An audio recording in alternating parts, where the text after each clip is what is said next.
استغفار مغفرت چاہنے والا ہونا یا بخشش مانگنے کے معنی رکھتا ہے۔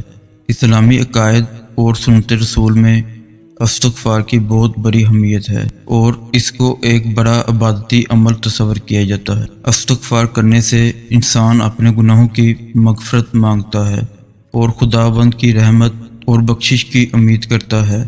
قرآن میں بھی استغفار کی فضیلت کا ذکر موجود ہے۔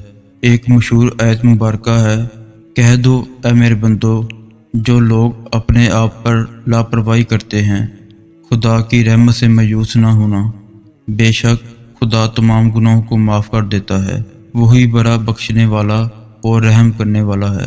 استغفار کرنے سے گناہوں کی معافی حاصل ہوتی ہے اور انسان کے دل میں اچھے اعمال کی ترغیب پیدا ہوتی ہے۔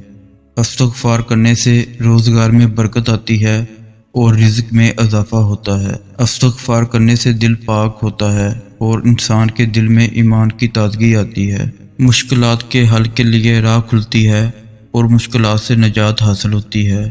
استغفار کرنا ایک اہم عبادت عمل ہے جو انسان کو دنیا آخرت میں مسائل کا حل فراہم کرتا ہے۔ اسلامی تعلیمات میں استغفار کی بڑی اہمیت بیان کی گئی ہے اور مسلمانوں کو ہمیشہ اس عمل کو اپنانے پر ترغیب دی جاتی ہے۔